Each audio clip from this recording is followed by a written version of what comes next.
Bonjour à tous et bienvenue dans cette nouvelle vidéo. Alors aujourd'hui je vais vous parler de fraises de défonceuse pour pouvoir faire des rainures ou des entailles dans du bois évidemment. Et surtout quel type de fraise droite vous devez acheter pour quel usage. Alors il existe évidemment tout un panel de marques et de choix sur le marché. Moi je vais plutôt vous parler de style de fraise pour pouvoir adapter à son utilisation, éviter qu'elle ne brûle. Alors moi les trois fraises que je vais vous montrer ici, c'est des fraises qui doivent avoir, je sais pas moi, 7 ou 8 ans, peut-être même plus, et qui coupent toujours autant. D'ailleurs pour ceux qui suivent un peu plus la chaîne, vous avez vu dernièrement j'ai fait un escalier, j'ai utilisé cette fraise-ci et qui fonctionne parfaitement. Alors ça c'est une fraise droite, et il existe aussi des fraises hélicoïdales. Alors je vous montre juste sur papier parce que moi je n'en ai pas. Et surtout, il faut savoir que ce type de fraise nécessite l'utilisation, dans certains cas, d'un usinage à l'inverse de ce qu'on doit utiliser. Donc en fait, il y a des sens négatifs, positifs et négatifs et positifs sur la même fraise. Je pourrais y revenir dans une autre vidéo éventuellement, mais dans certains cas, ce type de fraise doit être travaillé à l'envers du sens naturellement utilisé. D'ailleurs, il faut savoir que toutes les fraises neuves vont toujours vous donner un résultat nickel.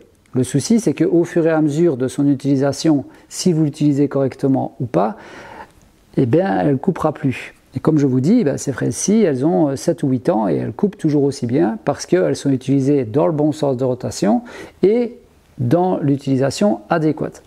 Alors, on va venir justement à l'utilisation adéquate de ces fraises. Donc ici, par exemple, on a une feuillure, d'accord, qui est faite dans le bois, et dans ce cas-ci on va partir d'un côté du bois, rentrer dedans et continuer à faire sa feuillure. Donc dans ce cas-là on peut utiliser une fraise droite tout à fait traditionnelle, c'est-à-dire que vous avez uniquement les couteaux à gauche et à droite qui sont tranchants, et sur la partie supérieure ici il n'y a pas de couteau. Le couteau est en partie basse et il sert uniquement à faciliter l'évacuation du copeau en dessous de la fraise, d'accord? Mais la coupe se fait uniquement par les côtés.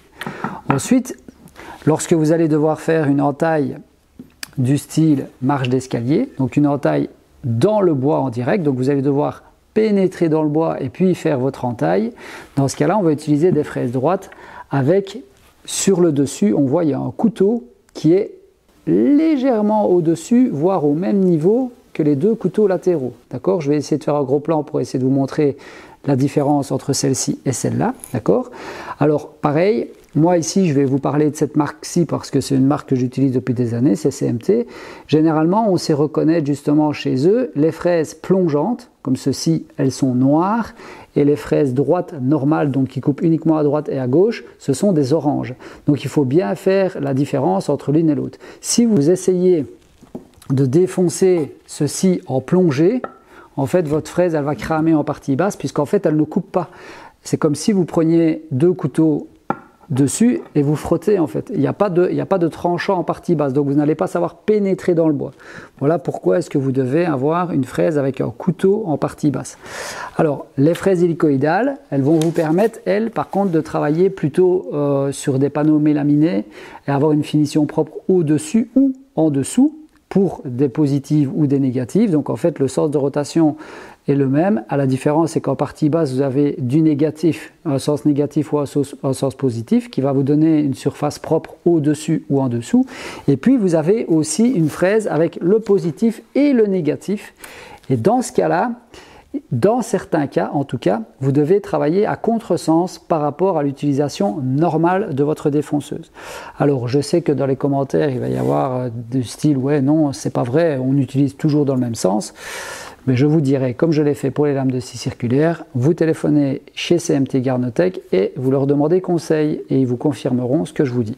Pour le reste, une question qui revient régulièrement aussi, c'est le nettoyage de vos fraises de défonceuse ou bien les lames de circulaire, etc. Alors moi, pendant des années, j'ai utilisé de l'ammoniac. Donc je mettais un petit pot, d'accord, dans lequel je versais de l'ammoniac et je mettais mes fraises dedans, trempées pendant 10-12 heures. Et le lendemain, donc souvent je faisais ça en fin de journée, je le mettais à l'extérieur, bien couvert évidemment, hein, parce qu'à l'intérieur je ne vous raconte pas les émanations. Et le lendemain, je prenais une petite brosse à dents ou un pinceau et je nettoyais toute la crasse, toute la résine, etc. qui était sur les dents de mes fraises disparaissait facilement. D'ailleurs, vous voyez, l'état de mes fraises, elles sont relativement propres pour des fraises qui ont autant d'années. Et puis, on devient soit fainéant ou bourgeois, on sort bourgeoise, comme dirait l'autre. J'ai commencé à acheter des produits. Bon, ici, on s'en fout de la marque. J'imagine que vous imaginez, vu la couleur. Mais je prends des produits qui sont spécifiquement conçus pour ce qu'il y a de plus facile. Par contre, concernant les produits, justement, n'hésitez pas, vous, à dire un petit peu quel type de recette vous utilisez pour nettoyer vos lames de circulaire, etc. Alors moi, là, tout ce qui est soude, etc., je vous le dis déjà d'avance, j'évite pour pas mal de raisons, mais ça pose aussi des problèmes structurels au niveau du métal. Donc ça, moi, je ne veux pas en entendre parler. Je sais que beaucoup ou certains l'utilisent, mais moi je suis contre ce genre de produit. Donc si vous avez d'autres recettes, on va dire plutôt miraculeuses, n'hésitez pas à le mettre dans les commentaires. D'ailleurs, pour tout vous dire, ce type de produit, quand vous l'aspergez, vous sentez bien qu'il y a une certaine odeur d'ammoniac. Donc l'ammoniac est quelque chose qui fonctionne très bien. J'espère que ça vous aura donné un petit éclairage sur le futur achat de vos fraises de défonceuse en fonction de l'utilisation que vous devez faire, donc rainures, feuillures, bâtées ou autres. Et puis je vous dis déjà à demain pour de nouvelles astuces. Salut, salut!